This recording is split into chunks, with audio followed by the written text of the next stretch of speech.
G'day everyone, welcome back to my channel. My name's Ryan and this is Rise for Scent. So I'm really happy today to be bringing to you my fall list, about time, autumn list, and this is an awesome season. You can start to bring out those slightly heavier, the gourmands and stuff, the things that have a little bit more depth to them. So this will be the niche list, and I'll also be bringing out a designer list next. So I'll probably try to get that done in the next couple of days.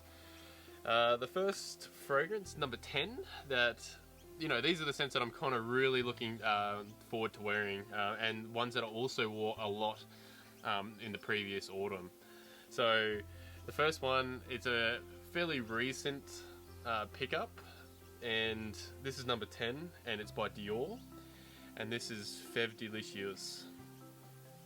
Now, some people might be saying, that's a designer.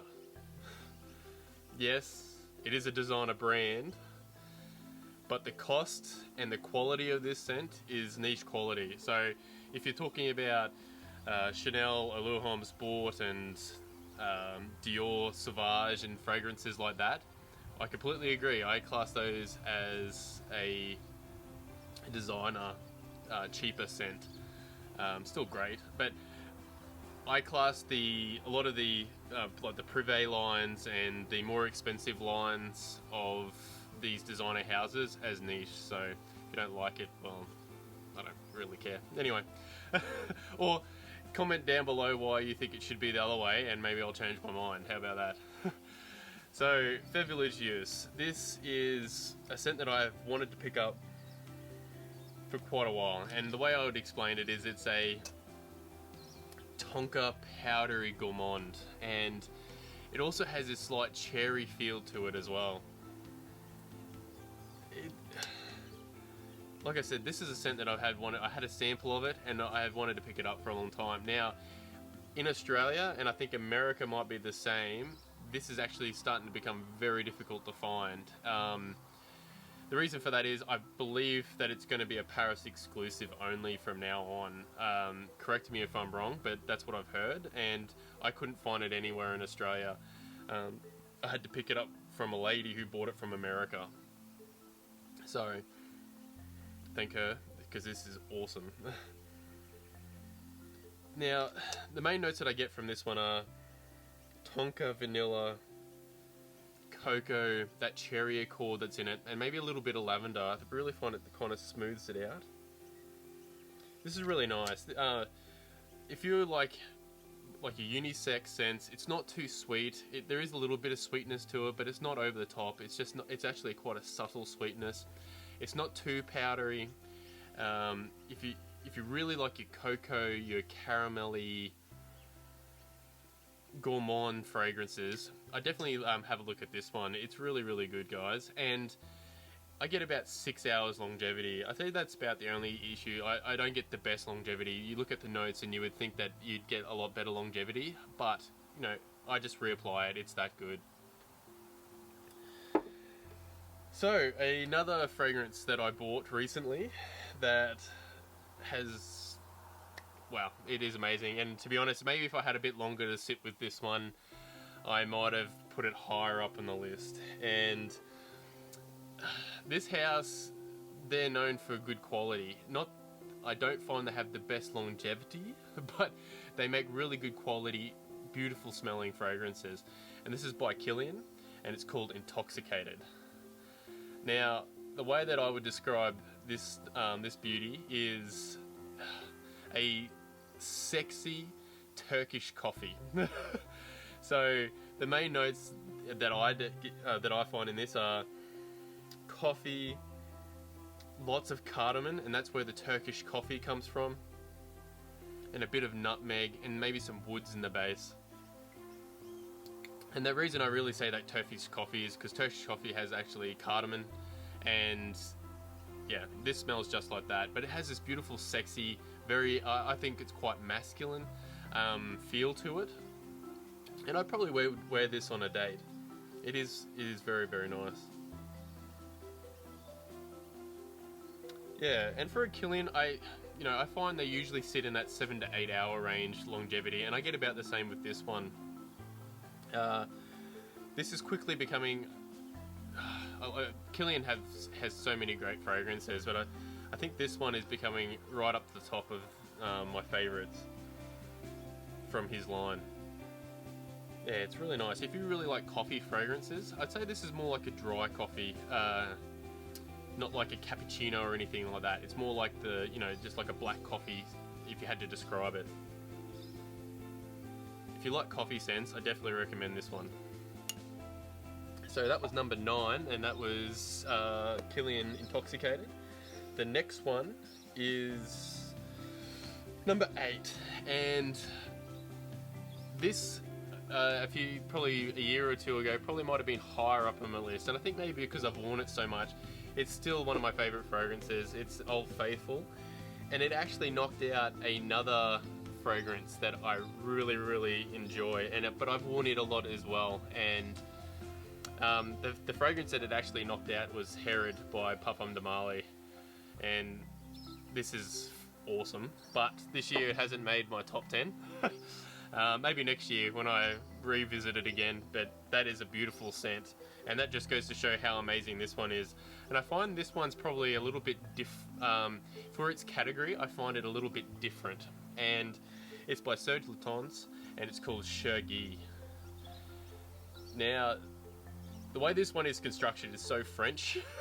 This house is awesome. They really follow that French style of fragrances, obviously because they are French, but they really, the way that the fragrances are constructed is very, very French. And this one's actually very unique. You know, so the main notes that I get from it are tobacco, honey, a hay accord,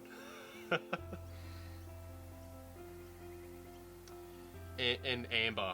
Amber in the, yeah, for sure, in the base. Now, it's that hay accord that really sets this one different. There's a lot of honey tobacco fragrances out there, but they do not smell like this one. This is... the way I would describe it is a honey tobacco, a different honey tobacco. That's the way I would describe it. Because, like I said, there's nothing like it.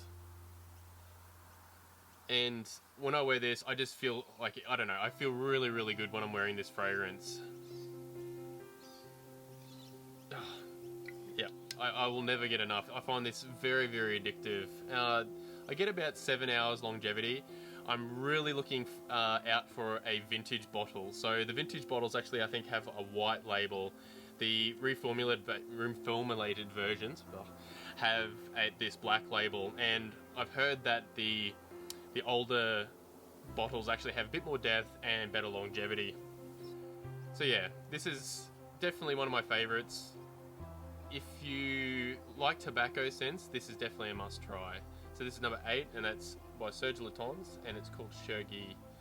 This one gets talked about quite a bit, so, especially a couple of years ago. I find at the moment it doesn't get talked about as much, so check it out. Now, the next one that I have is actually quite unique as well, and it's...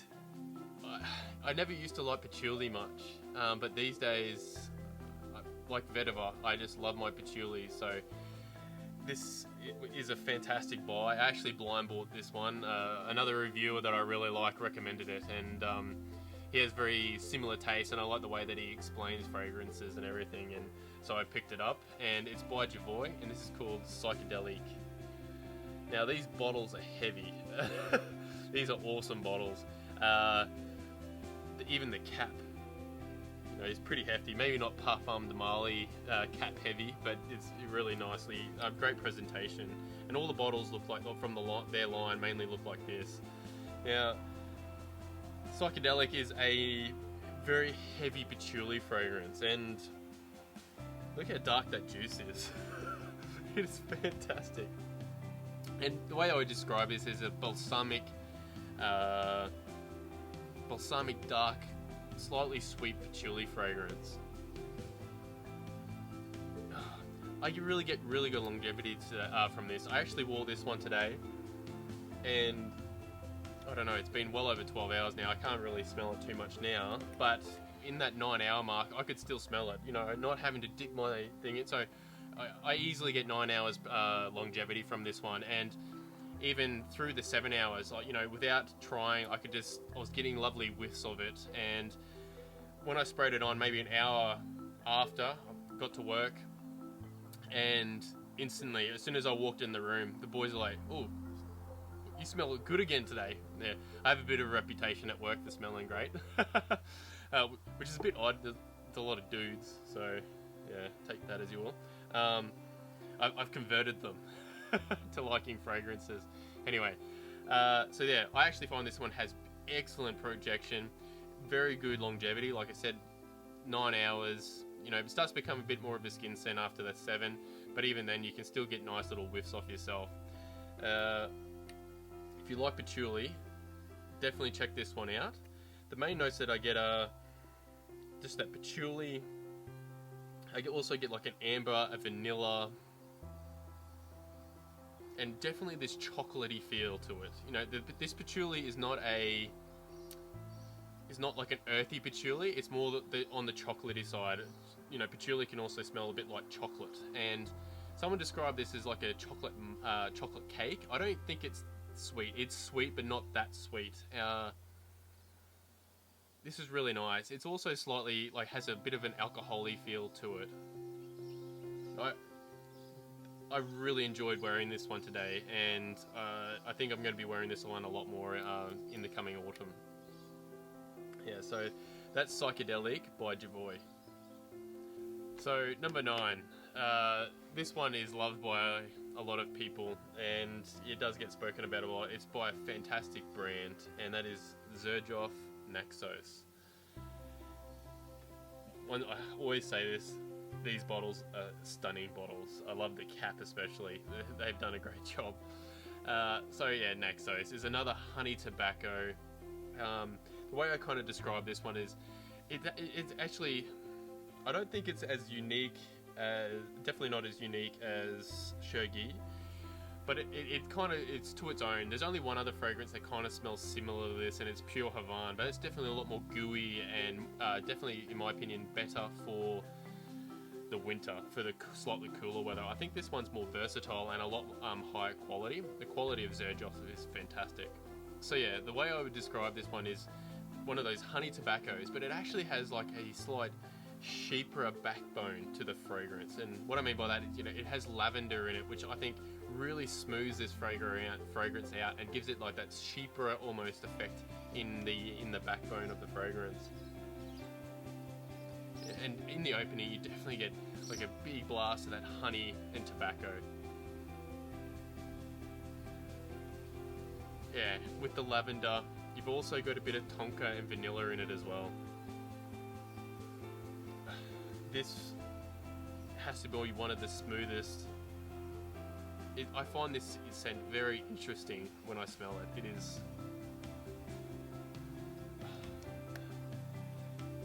Xerjoff knocked this one out of the park. If you haven't tried this one already, I definitely recommend getting a sample, and if you're a tobacco lover, I think this one will be right up your alley. Now, so yeah, this one is Xerjoff Naxos at number 6. Okay, so the next fragrance that I've got up is I guess you call by like an indie house. So the guy is actually a self-taught perfumer. He's actually, I think he taught himself in about 3 years to, you know, his own style of perfumery, and I really respect what he has done and the quality that he has made. The quality and the ingredients that he's used in his fragrance are very, very high, and the price, you know, he's kept the price at a fair level. He's done a great job actually, and the fragrance that he's creating, you can just tell they're him. You know, they're fragrances that he's inspired by, that he enjoys, and I guess when he released them, he was just going to hope that everyone else enjoyed them too. And from what I can see, he's actually done really, really well. His name is Peter, and he actually has a YouTube channel called Fragrance View. Peter, if you see this by some chance, mate, fantastic. I actually bought all these fragrances. This is Gaia by Centauri Perfumes, and like I said, the perfumer is Peter from Centauri, from Fragrance View. Now, these bottles, this is the best bottle here, and it's by a self-funded YouTuber. He originally was a YouTuber, and like the detail in this bottle, it's just insane. Beautiful plaque on the front, nice angles on the bottle. He has done a brilliant job, and he put pretty much all his savings into creating this brand, and mate, full credit to you. You did a fantastic job. Anyway, this scent is so artistic, so high quality, and very unique. I've never smelt anything like this. It has real ambergris in it. from my nose, I definitely think I can smell ambergris. I have ambergris inside. I recently bought some, and this is so good. And the way I would explain this is green, earthy, and complex. It has so much depth. It really evolves on your stage. You know, they say there's like 3 stages of perfume that when it evolves on your skin. I swear this has more. Now, I definitely get green notes, and I can't really narrow down what it is. I think this might be the aroma chemical. I'm not sure. But there's definitely ambergris, there's definitely beeswax. There's orris butter, which is very expensive. I mean, pretty much everything in this is very expensive notes. There's also floral notes, but they don't really leap out at you.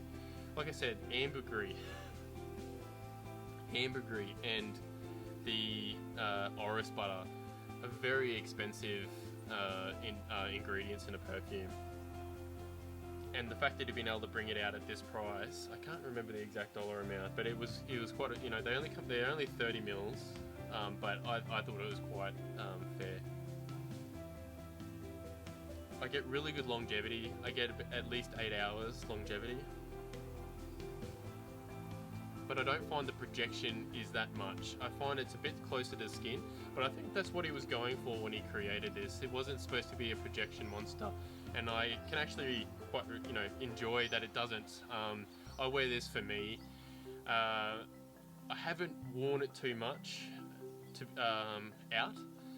I really not that there's any reason why I haven't. I just really enjoy sitting down at home when I'm reading a book or something and smelling it and trying to pick the different notes and everything out. I find this a really interesting fragrance, and thanks for Peter for creating this awesome one. So this is by Centauri Perfumes, and it is Gaia. So my next fragrance is one that I actually got from, that I brought to one of my groups where we bring fragrances and try them out, and you get to smell fragrances for free from other people. They bring their own, you bring yours, and then you share them around and let people smell them. And this one, like the Bond Number 9 actually was probably one of the biggest hits in one of the group meetings, and then this one I think beat it in the next one, and it's by Byron Perfumes, and it's called The Chronic. And this one is a aromatic amber fragrance. You get vanilla, you get cinnamon, sandalwood, an accord of sandalwood, pepper, and like a musk in the base. This is a beautiful gourmand. You almost get like a bit of a caramelly feel to it as well. This has definitely, out of the Byron Perfumes, I think they're an indie house, and out of all of them, I think this is the one that gets the most attention. I get about 7 hours plus longevity, probably 8. And I need to wear this one a lot more. Every time I smell it, I'm like, why don't I wear this more? This is so lovely. Also, my brother loves this one. He really, really enjoys it. if you're a gourmand lover, you love those notes, try and find this one. It's actually not the easiest fragrance to purchase, but if you can get a hold of a sample, I definitely recommend it. Now we're moving on to number 3, and I actually spoke about this fragrance in one of my previous videos, and the 12 months 12 fragrances video. So if you haven't seen that one, you should check that one out as well. And it's by Initio, and it's called Oud for Greatness. Once again, stunning bottle. There's lots of stunning bottles in this list. This was probably the most, well, I don't know, the Gaia by Centauri is pretty amazing as well. Anyway, let me know which one you think is better. Why am I talking about bottles so much? Anyway, the bottles are awesome. They look good on shelf. Yeah. What more can I say about this one? I mean, it's had so much praise. 10 hours plus longevity. Description: dark, mysterious woods. Not sure if it has oud in it. I have a feeling it might not. But once the blend of the woods is fantastic. I want to meet this perfumer. He has made an absolute masterpiece in my opinion. And yeah, it's definitely saffron heavy. Saffron, cedar, woods mix. Nutmeg, maybe a bit of nutmeg. And something adding to this freshness. I'm not quite sure. It does have enough freshness. It's definitely very versatile. You can wear this nearly all year round. Definitely, it has enough balls to wear it in the summer. In the winter. But also, I wouldn't wear it on super hot summer days, but you could definitely wear this in summer on the cooler days. Yeah, like I've said, I don't have to say much more about this one. This is Oud for Greatness by Initio. So, number 2, and this is another self-taught perfumer. This perfumer actually has a lot more experience than Peter. A lot more experience. I think Peter has about 3-4 years experience, and Andy Tower has about 9 years plus worth of experience. And this is by Tower Perfumes, and it's called Lauder Desert Marrakein. And this is another one that is cops a lot of talk. It's a bit of a darling in the Fragcom community.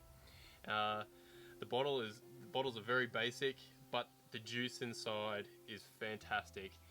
This is so creative. It has a story behind it. So the story is that you're walking through a spice market, and as you're walking through, you're smelling all the beautiful spices around you. One of the main spices I get is cardamom in this one. And then as you start to walk out of the market, you're walking into the desert. You lead into the dry down of this fragrance, and the fragrance really starts to dry out. It becomes quite dry, and that's supposed to represent the hot desert. This one also has a flanker, and it's called Oud Desert Marrakein, and that's supposed to represent in the story a wet desert in the end of the fragrance. And I definitely see, and it definitely does represent, it does get that across in it as well. That one's a lot heavier. I really like that one for winter, and I definitely think this one's better for the autumn. Now the main notes I get from this are like a balsamic feel to it. Amber, cedar, coriander, lavender, patchouli, and maybe a little bit of oak moss in the base. This is a masterpiece, and the way I would describe it as a creative, woody, aromatic masterpiece. This is a must try. This is by Andy Tower, and it's Lauder Desert Marrakein. Okay, number 1. What do you guys think I'm going to choose as number 1? The fragrance house that made this one has a lot of banging, like quite a few banging. A lot of people talk about them. They get a lot of love, but I find this one isn't spoken about as much. But for me, I think it has to be one of my favorites, and I think it's quite different to the other ones. Actually, all their fragrances are quite unique in their own way. But this is by Nishane, and it's called Fan Your Flames. and I would describe this as a smoky, slightly boozy, alcoholic coconut fragrance. And you definitely get this smooth smokiness to the fragrance. Sometimes I find with smoky fragrances it can be a little bit too much, and I find this really sits, at the perfect amount. They really did well at leveling out the smoke in this fragrance. I get a lot of coconut, I get a lot of tobacco, like a rum accord, cedar and tonka. They're the main notes that I get from this one. I get pretty good longevity. I do get really good longevity from this one. I get about 8 to 9 hours from this one, especially if you get on your clothes. It gets decent projection, not beast mode, good, arm's length away. And I've been really enjoying this one, and I found this one in autumn is just amazing. I know in autumn I'm going to be wearing this one a lot, and I can't wait for autumn to come back around. Like I said, we're in spring at the moment, so when autumn comes back, I'm going to be reaching for this one a lot, and that's by Nishane, and it's called Fan Your Flames. Try it. Definitely try it. Anyway, actually, I whinged about not having rain and it not being green, and I think over the next coming weeks it's actually going to green up, because I whinged, then 2 nights later we had 20 mil of rain, so that made me really happy. So maybe I should whinge across YouTube a bit more about lack of rain. Yeah. So guys, tell me what you think of my list. What's your favourite autumn fragrance? Let me know down in the comments, and if you like this video, like the video and subscribe. Thanks guys, I'll see you guys in the next one.